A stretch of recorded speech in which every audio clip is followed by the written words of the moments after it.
कल के अध्याय में हमने समांतर श्रेणी का nवां पद ज्ञात करना, उन पदों की संख्या ज्ञात करने का अध्ययन किया था। जैसे nवां पद जो था वो उसको नोट किया जा रहा था ए एन बराबर a plus n minus one into d. जहाँ पे ए एन जो था वह है अंतिम पद था, ए था वह प्रथम पद था, एन का अर्थ था यहाँ पे पदों की संख्या थी, डी का अर्थ था वो सार्वंतर से था। या इन मानों को लेते हुए कल आपने कुछ पदों की संख्या ज्ञात की थी। आज उसी प्रक्रिया को आगे बढ़ाएं तो आज आपको किसी एपी के समांतर श्रेणी के आपको n पदों का योगफल ज्ञात करना। n पदों का योगफल ध्यान रखिए, यहाँ पे दोनों प्रश्नों में जो डिफरेंस हो देगी, यहाँ पे था वो है था nवां पद अंतिम पद। यहाँ पे उन पदों का आज योगफल करेंगे और उस योगफल को एसएन द्वारा नोट करते हैं। n पदों का योगफल सम n पदों का योगफल, और इसके लिए जो फॉर्मूला हुआ है n बटे 2 into 2a plus n minus 1 into b। जहाँ जो एसएन जो है उसका अर्थ है n पदों का योगफल, n जो है वह है पदों की संख्या, a का मतलब फिर वही प्रथम पद, n पदों की संख्या, d जो है वो सार्वंतर। इसलिए इनके शाब्दिक अर्थ उनके बारे में आपको पहले से पता होना जरूरी। जैसे कल यहाँ पे आपने इन सब पदों के शाब्दिक अर्थ का अध्ययन कर लिया था, वही पद यहाँ पे आ रहे हैं। तो यहाँ पे समांतर श्रेणी है कोई भी, उसके आपको यदि n पदों का योगफल ज्ञात करना है तो उसके लिए फॉर्मूला एस एन बराबर n बटे 2 into 2a plus n minus 1 into B. यहाँ पे कई बार क्या होता है कि आपको जो है वो अंतिम पद दे दिया जाता है, उस समय n पदों का योगफल ज्ञात करने के लिए आपके पास में ये फॉर्मूला भी है a प्लस l, जहाँ पे ये जो l जो है वह an का मान होता है, जिसको अंतिम पद कहते हैं। तो आज इस अध्याय में आप किसी भी समांतर श्रेणी के पदों का योगफल ज्ञात करने का अध्ययन ज्ञात करेंगे, और उस अध्ययन करने के लिए यानी योगफल ज्ञात करने के लिए आपके पास में दो फॉर्मूले, जहाँ पे एस एन बराबर n बटे 2 into 2a plus n minus 1 into D, दूसरा जो है वो एस एन बराबर n बटे 2 इंटू a प्लस n। यहाँ पे दोनों में से किसी भी फॉर्मूले का प्रयोग करते हुए आप उस समांतर श्रेणी के n पदों का योगफल ज्ञात कर सकते हैं। लेकिन विशेष ध्यान रखने योग्य बात ये है एस एन बराबर n बटे 2 इंटू a प्लस l जो है यह सूत्र उसी यह फॉर्मूला उसी स्थिति में काम में लेते हैं जब आपको अंतिम पद दिया हुआ होता है, जिसको an द्वारा नोट करें। जैसे उदाहरण के तौर पे बातें कर लें, जैसे कोई श्रेणी आपके पास में 2, 5, 8, 11 और आपसे कहा जा रहा है कि इसके 20 पदों का योगफल निकालो, 20 पदों तक योगफल निकालो। तो यहाँ पे देखिए कल जो बिंदु चला था अपना कि उसका nवां पद ज्ञात करना था, यहाँ पे उस nवें पद की जो भाषा है वो कुछ चेंज हो चुकी है, यहाँ पे उनका करा योगफल करी। तो सबसे पहले इस श्रेणी को देखते हुए जैसे कल बातें हुई थी, a का जो मान है वह 2 है प्रथम पद, दूसरे पद में से पहले पद को हटा दे जिसको सार्वंतर कहा जा रहा था, 5 माइनस 2 बराबर 3। आपको कितने पदों तक योगफल ज्ञात करना, 20 पदों तक। तो ये पदों की संख्या यानी n का मान हुआ है 20, और इसके सारे आपसे पूछा जा रहा है कि बताओ कि n पदों का यानी 20 पदों का योगफल क्या है। तो यहाँ पे देखिए योगफल की वो बात कर रहा है, तो योगफल का फॉर्मूला इस्तेमाल कर लेंगे। तो यहाँ पे आपके पास में a है, यहाँ पे d है, यहाँ पे n का मान है। तो देखिए यहाँ पे n का मान आपके पास में ज्ञात है, a का मान ज्ञात है, d का मान ज्ञात है। तो क्या करेंगे, इस फॉर्मूले का प्रयोग करेंगे। क्या था एस एन समांतर श्रेणी के n पदों का योगफल n बटे 2 into 2a plus n minus 1 into. यहाँ पे इन मानों को रखते हुए इसको यदि हल करें, जैसे अभी n का जो मान है वो आपके पास में 20 है, इसका मतलब s 20 पदों का योगफल 20 बटे 2, n का मान रखा गया 2a 2 गुणा 2 प्लस फिर वही 20 माइनस 1 इंटू d का जो मान है वह आपके, इसको हल करें तो आपके पास में प्राप्त होगा वह उस समांतर श्रेणी के 20 पदों का योगफल ज्ञात होगा। जैसे देखिए यहाँ पे 20 पदों का योगफल जो है 20 बटे 2 हल हो रहा है 10 बार। हो सकता है कि यहाँ पे यदि मैं आपसे 15 कर दूं तो 15 बटे 2 हल नहीं होगा, तो उसको आपको 15 बटे 2 की प्रक्रिया चालू रखते हुए हल करना। आगे का जो पद 2 गुणा 2 का मान जो आ रहा है 4 प्लस 20 में से 1 घटाए तो 19 गुणा 3, कोष्टक को हल करेंगे पहले, 4 प्लस 19 को 3 से गुणा करेंगे 57 बराबर 10 गुणा, यहाँ पे इसको हल करेंगे मान आ रहा है 61, और इस प्रकार 10 को 61 से गुणा करें तो 610 प्राप्त हो।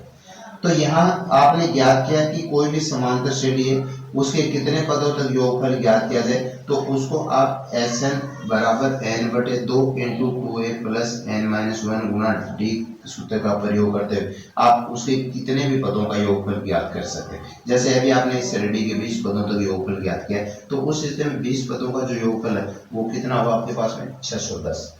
जैसे कल के अध्याय में आपने पढ़ा था कि किसी समांतर श्रेणी का यदि आपको nवां पद दिया गया था, उस स्थिति में आपसे पूछा गया था कि पदों की संख्या ज्ञात कीजिए। आज उसी प्रक्रिया को आगे बढ़ाएं, तो यहाँ पे आपको n पदों का योगफल देते हुए और फिर आपसे पूछा जाए कि बताओ श्रेणी में कितने पदों में। जैसे मान लीजिए कि आपको एक कोई श्रेणी दी गई है 1 4 7 10, और अब ये करें कि इसमें कितने पद लिए जाए, कितने पदों, ताकि योगफल जो है वह 245 हो जाए। तो सबसे पहले तो इस श्रेणी को देखते हुए आपको ये पता कर लेना, जांच कर लेना कि आपको क्या क्या मान दिए हैं। जैसे यहाँ पे इसका जो मान आ रहा है वो प्रथम पद है, ए का मान। इसी प्रकार से दूसरे पद में से पहले पद को घटा दें जिसको सारवंतर कहा जा रहा था, 4 - 1 बराबर 3। और यहाँ देखिए आपको साफ साफ नजर आ रहा है कि योगफल 245 है, और अभी थोड़ी देर पहले चर्चा हो चुकी थी कि योगफल को Sn द्वारा नोट करते हैं और इसलिए Sn का मान हुआ 245। और फिर कह रहे हैं कि कितने पद लिए जाए, तो यहाँ पे आपसे पूछा गया है पदों की संख्या यानी n का मान। जैसे कल के अध्याय में आपने चर्चा की थी, उसमें ये बता दिया गया था कि एक विशेष ध्यान रखिए, यदि आपको an दिया हुआ या फिर आपको Sn दिया हुआ, तो चर्चा कल हो चुकी थी कि यदि an आपको ज्ञात है तो an का सूत्र प्रयोग में ले लेंगे, यदि आपको Sn दिया हुआ तो Sn वाला सूत्र उसको काम में लेंगे, प्रयोग में ले लेंगे। और यदि आपके पास में an भी दिया हुआ और Sn भी दिया, तो उस स्थिति में आप an और Sn दोनों फॉर्मूले काम में ले लेंगे। तो यहाँ पे देखिए आपको Sn दे रखा है, Sn दिया हुआ, तो Sn का फॉर्मूला इस्तेमाल कर लेंगे, n/2 into 2a plus n-1 into d। यहाँ पे इन सब मानों को प्रतिस्थापित करें, इनमें रखें, तो देखिए यहाँ पे Sn जो है उसका जो मान है वो 245 दिया गया है, 245। n का जो मान है वो आपको ज्ञात करना है, अज्ञात पद है n/2 इंटू 2 गुणा a का जो मान है आपके पास 1 प्लस n-1 इंटू d का जो मान है वो आपके पास 3। लेकिन यहाँ पे देखिए n में 2 का भाग नहीं जा रहा, तो इस प्रक्रिया को हल करने के लिए क्या है कि आपको वजह गुणा करना पड़ेगा।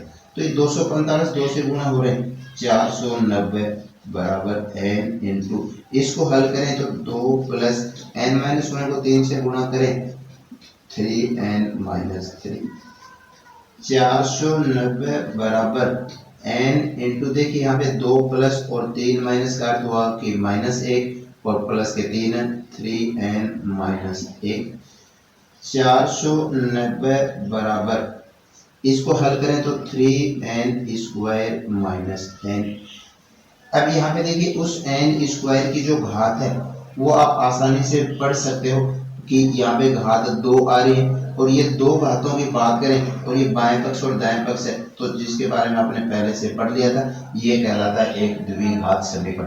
उस द्विघात समीकरण को व्यापक रूप में व्यक्त करें तो इस 490 का पक्षांतर कर लें या इनका पक्षांतर कर लें, 3n² -n -490 बराबर 0। ये बना आपके पास में एक द्विघात समीकरण। इस द्विघात समीकरण को हल करते हुए आपको n का मान निकालना, और पीछे के अध्याय में आपने उन द्विघात समीकरणों का अध्ययन किया था, और उन द्विघात समीकरणों को हल करने के लिए आपने 3 विधियों का अध्ययन किया था। सबसे पहले जो थी वो गुणनखंड विधि, दूसरी विधि का जो नाम था वो था पूर्ण वर्ग बनाकर हल करना, तीसरी विधि जो थी जिसको आपने द्विघाती सूत्र या श्रीधराचार्य सूत्र कहा था, उसके द्वारा आप इन समीकरण या इस समीकरण को हल करते हुए आप n का मान ज्ञात कर सकते हैं। और यहाँ पे देखिए n के जो मान है हो सकता है कि वो दोनों धनात्मक हो, तो इसका मतलब 2 पद संभव हो सकते हैं। अन्यथा जैसे मान लीजिए कि n का मान है वो मान ले, कल्पना करें कि -21 आ रहा है, n की कल्पना करें कि मान लीजिए 20 आ रहा है, ये सिर्फ कल्पनात्मक मान है, नहीं कि इसका हल है। तो यहाँ देखिए इसको हल करें तो ये मान जो आ रहा है वो ऋणात्मक मान आ रहा है। उस ऋणात्मक का अर्थ है कि पदों की संख्या माइनस में नहीं हो सकती, इसलिए इस n के मान को संभव नहीं कह सकते, आपकी संभव नहीं है। तो फिर n का मान कितना हुआ 20। इस प्रकार उस श्रेणी में आपने कितने पद लिए हैं जिनका योगफल 245 हो जाए, तो आप आसानी से उन पदों की संख्या ज्ञात कर सकते हैं, जिसके लिए वही है कि आपको योगफल दिया हुआ है यानी एसएन दिया हुआ, तो क्या करते हैं एसएन का फॉर्मूला इस्तेमाल करते हैं यानी उसका प्रयोग कर रहे हैं। इसी प्रकार से आपने कल कुछ अध्ययन किया था कि 1 से लेके 1000 के बीच में, या फिर मैं कहूँ आपसे 100 से 200 के बीच में, और कोई संख्या कितनी संख्याएं जो है वो, जैसे आपने कल अध्ययन किया था कि 5 से विभाजित है। आज उन्हीं संख्याओं का यहाँ पे योगफल करेंगे जो इंपॉर्टेंट पॉइंट है। जैसे आपसे कहा जाए कि 0 और 250 के बीच में और आपसे पूछ लिया जाए कि बताओ 6 के जो गुणज है, गुणज का समझ गए हम कि 6 से विभाजित होने वाली संख्या, और अब ये कह रहे हैं कि बताओ इनका योगफल क्या होगा। तो यहाँ पे दो बिंदु जुड़ रहे हैं आपके पास में, एक तो कह रहा है कि 6 के गुणज हैं वो कितने हैं, फिर उसके बाद में कह रहा है कि उनका योगफल है वह क्या है। तो यहाँ पे सबसे पहले देखिए आपको 0 और 250 के बीच में जो 6 के गुणज हैं वो क्या क्या हो सकते हैं, सबसे पहले आपको उनको ढूंढना है। तो देखिए 0 और 250 के बीच में 6 के गुणज है, तो सबसे पहला जो गुणज है वो 6, यानी 6 में 6 का भाग जाए। उसके बाद में 6 का गुणज क्या है, इसलिए 6 का अंतर होगा 12, 18, 24। इस प्रकार चलते चलते और फिर आपको 250 तक बात करा है, तो यहाँ पे देखिए 250 है उसमें 6 का भाग नहीं जा रहा, 249 उससे पहले संख्या उसमें 6 का भाग नहीं जा रहा, 248 जो है उसमें 6 का भाग नहीं जा रहा। इसी प्रकार चलते चलते वह संख्या जो होगी वह होगी 246, जिसमें 6 का पूरा पूरा भाग चला जाए। तो 0 और 250 के बीच में जो 6 के गुणज है वह 6, 12, 18, 24 इस तरह से चलते हुए 246 है। लेकिन यहाँ पर आपको ज्ञात नहीं है कि वो संख्याएं कितनी है, इसलिए सबसे पहले कल वाले फॉर्मूले की सहायता से यानी एन वाले की सहायता से आप सबसे पहले पदों की संख्या ज्ञात करें।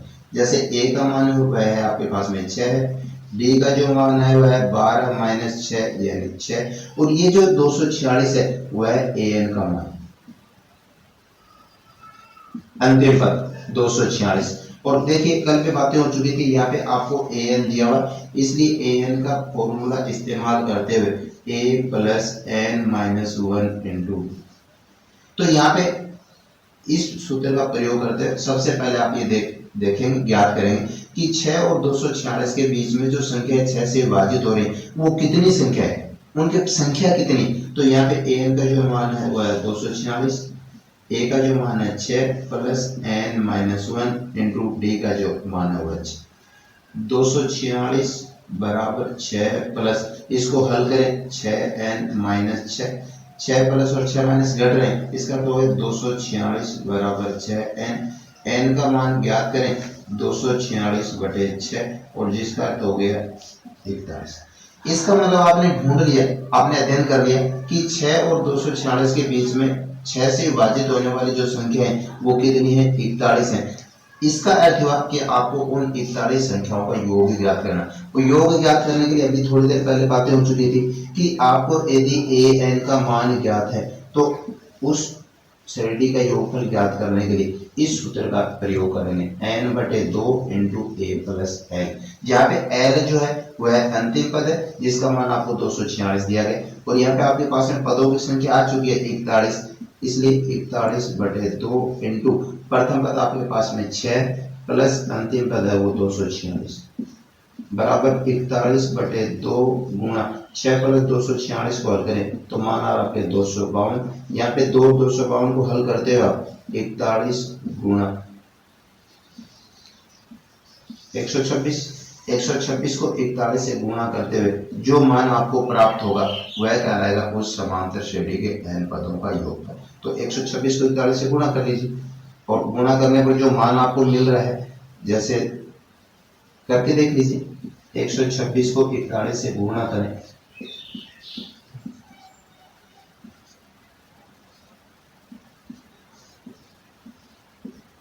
यानी इस प्रकार जो है वह मान आपको प्राप्त हो रहा है 5166। तो ये जो 0 और 250 के बीच में जो 6 के गुणज हैं उनका जो योगफल करेंगे तो उस स्थिति में आपको प्राप्त हो रहा है 5166। तो आज के इस अध्याय में समांतर श्रेणी के n पदों का योगफल ज्ञात करना, Q श्रेणी में कितने पद होंगे, उनका योग क्या होगा। तो इस प्रकार आप आज उनका योगफल करेंगे। कहीं हो सकता है कि आपको उस समांतर श्रेणी की जो है वो निर्धारण करने की आवश्यकता पड़े। जैसे आपको दे दिया कि किसी समांतर श्रेणी का nवां पद है 3 + 4 n, तो यहाँ पे आपको उस समांतर श्रेणी का पहले निर्धारण करना पड़ेगा। किस प्रकार, जैसे n बराबर 1 ले लें, रख लें, तो जहाँ पे n है वो प्राकृत संख्या है, तो यहाँ पे n का मान 1 रखें तो देखिए a1 बराबर n की जगह 1 रखें तो 3 + 4 × 1, जिसको हल करने पर आपको 7 प्राप्त हो रहा है। इसी प्रकार n बराबर 2 रख लें तो a2 जो है हुआ 3 + 4 × 2, जिसका अर्थ हो गया 11। इसी प्रकार n का मान 3 ले लें तो 3 + 4 × 3, इस प्रकार 15, और ये बातें चलती रहे। तो देखिए यहाँ पे जो समांतर श्रेणी आपको मिली है, प्रथम पद, दूसरा पद, तीसरा पद, वह समांतर श्रेणी क्या हुई 7, 11, 15। इस प्रकार पहले उस समांतर श्रेणी का निर्धारण करना होगा। निर्धारण करने के बाद में जितने पदों का योगफल ज्ञात करने के लिए आपसे कहा जाए, जो पहले के उदाहरण में आप समझ चुके, तो वहां पे आसानी से आप उस समांतर श्रेणी के n पदों का योगफल ज्ञात कर सकते हैं।